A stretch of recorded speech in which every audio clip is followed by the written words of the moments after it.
When someone went missing in the Old West, most people thought it was bandits, wild animals, or plain misfortune. Not all of these disappearances were accidents. They were murders. Behind the stories of cowboys, gold, and gunfights were killers. These killers did not wear masks or ride in gangs. They worked alone, hid in plain sight, and struck without warning. These were serial killers. People who killed again and again, sometimes for money, sometimes for fun, and sometimes because they could. Back then, the word serial killer didn't even exist.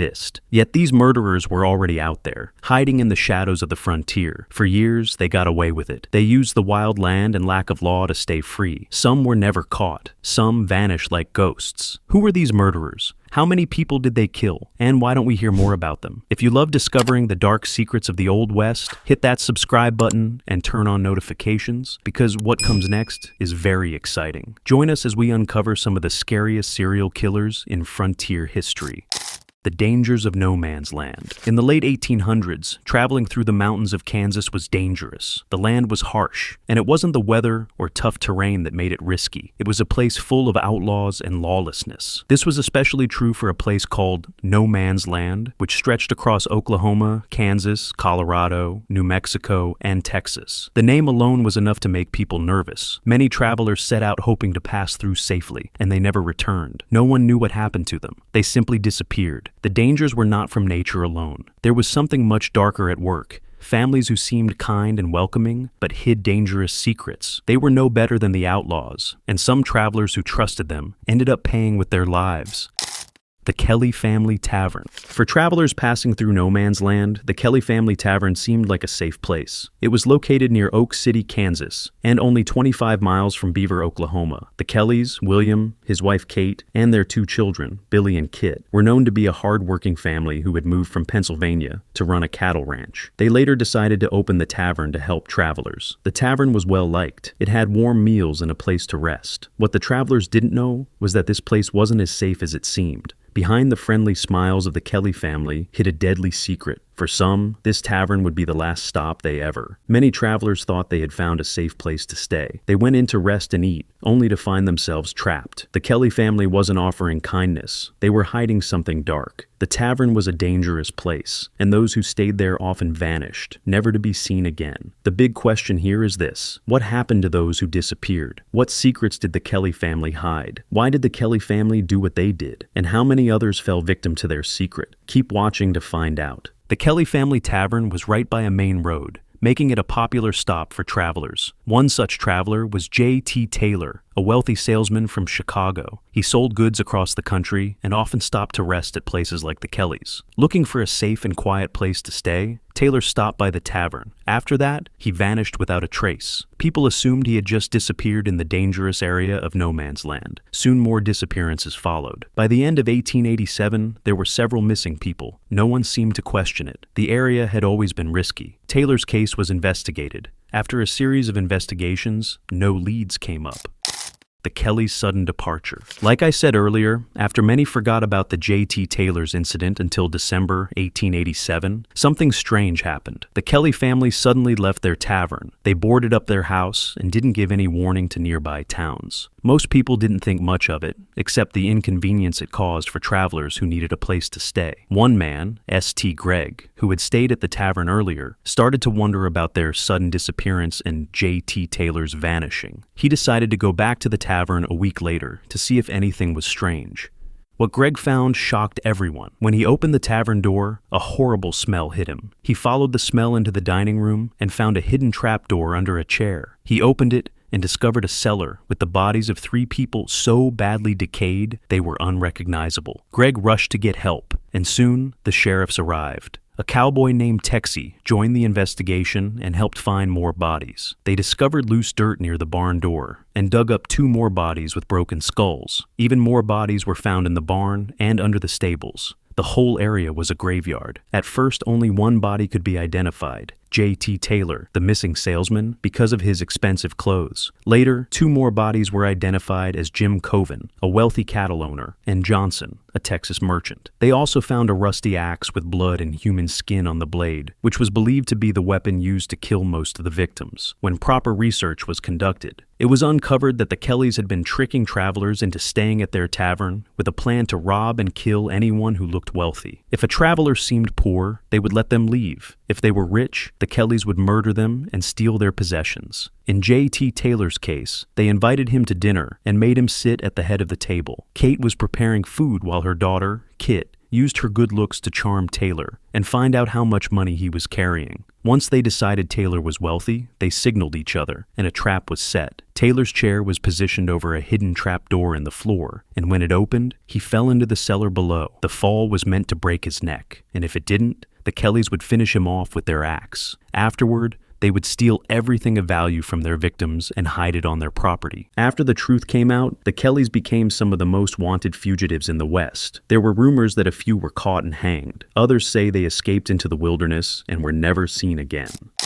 The Bloody Benders, a family of killers. The Kellys weren't the only family hiding darkness behind their kindness. In fact, their crimes were very similar to those of another family, one that came before them and became even more famous. A family so terrifying that even today, the name sends chills down the spine. They were called the Bloody Benders. In the early 1870s, long before the Kellys started their killing spree, another family was already perfecting the art of murder. This family, John Bender, his wife Elvira, and their children John Jr. and Kate, settled in Osage Township, Kansas. They claimed to be immigrants looking for a better life in the West. They built a small inn and store along the Great Osage Trail, a busy road for travelers. To those passing by, the Benders seemed friendly and welcoming. Their warm smiles and open doors were all a trick. Behind their hospitality was a plan to kill. The Benders' cabin was divided by a simple curtain. On one side, guests sat down to eat. On the other side, a horrible secret was kept. Kate, who claimed to be a healer, would talk to travelers and try to get them to sit in a specific chair with their back facing the curtain. Once they were seated, either John Sr. or John Jr. would strike the victim from behind with a hammer. After the victim fell to the ground, Elvira would help finish the job by slitting their throat. Then, the body was quickly hidden in a trap door that led to a cellar below the floor. After stealing the victim's belongings, the Benders would bury the bodies in their orchard behind the house. The trees grew strong, fed by the blood of the people they killed, and the Benders kept on killing as though nothing was wrong.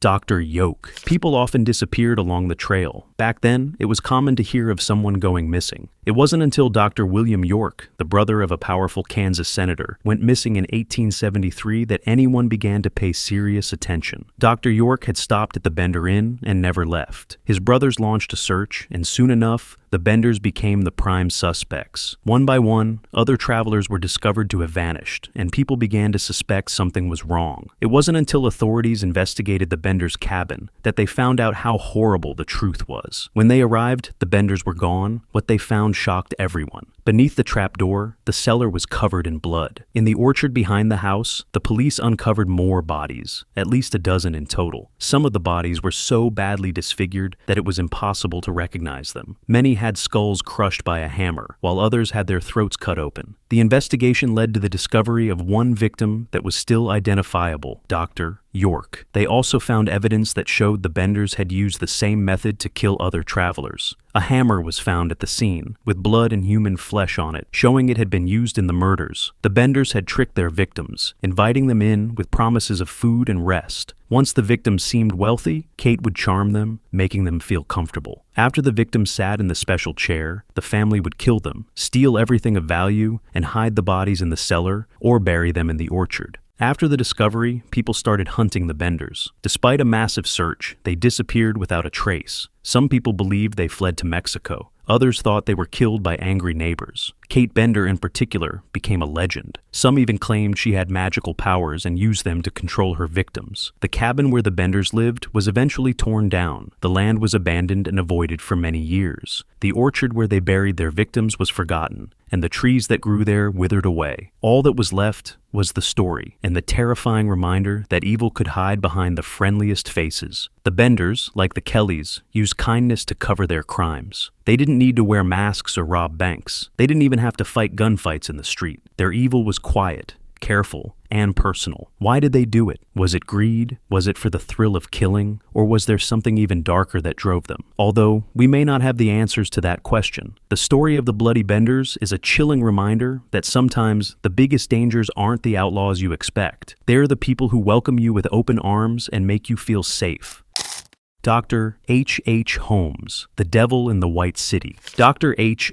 Holmes is one of the most infamous killers in American history. His crimes were twisted, calculated, and even more disturbing than the Bloody Benders. Holmes was not an ordinary murderer. He was a master of deception. He built his own murder castle to lure in and kill his victims. His story is even darker because it happened during the 1893 Chicago World's Fair, a grand event that symbolized progress. The fairgoers had no idea that the city was home to a man who would leave a terrifying legacy. Born in 1861 in New Hampshire as Herman Webster Mudgett, Holmes later changed his name to H. Holmes. He presented himself as a charming, educated doctor. He moved to Chicago, where he worked at a pharmacy. He had much darker plans. In 1889, Holmes rented a property near the World's Fair and started building a maze-like structure that became his murder castle. The building had secret rooms, trapdoors, and stairs that led nowhere. Holmes designed the rooms to kill his victims. Locked doors, gas lines, and soundproof walls to keep their screams unheard. Holmes did not only kill anyone he saw, he targeted young women, especially those visiting Chicago for the World's Fair. He charmed them with his good looks and smooth words, making them feel safe. Once they trusted him, he offered them a place to stay inside his castle. Once inside, the women disappeared without a trace. Some were suffocated in gas chambers, others tortured, and some were even dissected for medical experiments. Holmes wasn't killing for pleasure alone. He was testing new ways to kill and avoid being caught. He sold their bodies to medical schools for use in anatomy lessons. It wasn't until 1894 that authorities began to investigate the disappearances. A woman who managed to escape told sheriffs about the horrors she faced. This led to an investigation of the murder castle, where they found at least 20 bodies. There was also speculation that they could have been as many as 200. Holmes's castle was a labyrinth of horror. Some victims were suffocated, others hanged, and many dissected. Holmes was terrifying not because of his cunning, but because no one suspected the well-dressed, charming doctor who helped in the community and took part in society. Holmes was arrested and convicted of his crimes. He was sentenced to death and executed by hanging in 1896. By then, his horrifying legacy had spread far beyond Chicago. Holmes is remembered as one of the first true serial killers in American history. His story is chilling because it shows how evil can hide behind a friendly face. Even after his death, the legend of Holmes's murder castle haunts Chicago. Though the building was demolished, the ghosts of his victims still linger, a reminder that sometimes the most dangerous monsters are those who look like us. Holmes's story is one of deception, cruelty, and evil, making him one of the most notorious killers in America. What do you think about the killers we've covered today? From the Bloody Benders to Dr. H. Holmes